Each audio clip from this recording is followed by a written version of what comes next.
And I'm Heather Skold. Thanks for joining us. First tonight, the fight against Ebola has landed in Denver. A second Dallas nurse who caught Ebola was on a Frontier flight 24 hours before she was diagnosed. And tonight, she's being treated in Atlanta while the plane she was on is undergoing a deeper cleaning here in Colorado.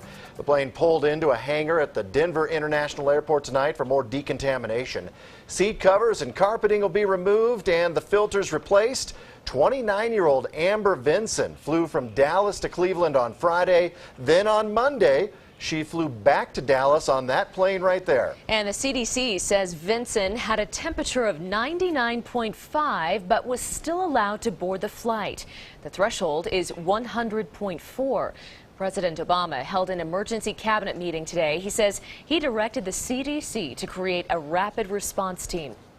And a lot of non-specialized hospitals and clinics don't have that much experience dealing with these issues, and so we're going to have to push out this information as aggressively as possible.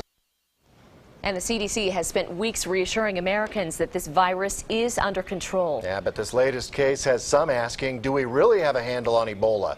KRDO News Channel 13's Emily Allen spoke with travelers and health experts and found the concern is growing.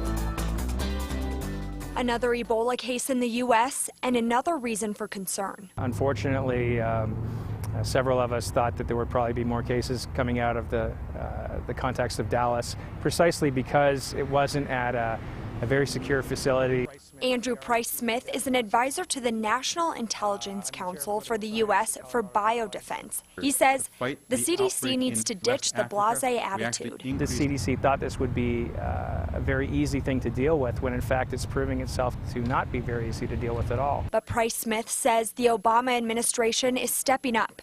President Obama canceled a trip with his cabinet to meet about Ebola. If we do these protocols properly, if we follow the steps, if we get the information out, then the likelihood of widespread Ebola outbreaks in this country are very, very low. Amber Vinson is the second healthcare worker who has been diagnosed with Ebola here in the U.S. She flew from Dallas to Ohio a day before she started showing symptoms. If you think about it, you come in contact with a lot of people when you're traveling in an airport, whether you're standing in line in security, boarding a plane, or sitting next to another passenger.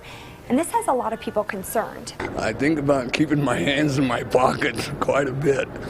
Well, like, you know, it's impossible to tell how many people that you've actually come in contact with. And what do they mean by contact? You know, by physically touching or being coughed on, I don't know. You know, it is scary. Physically, I'm around people that travel, so I don't know, I just hope everybody stays safe. Price-Smith says the U.S. will not see widespread Ebola outbreaks like in West Africa, but health officials need to step up their game. The CEO of Frontier Airlines did send employees an email tonight.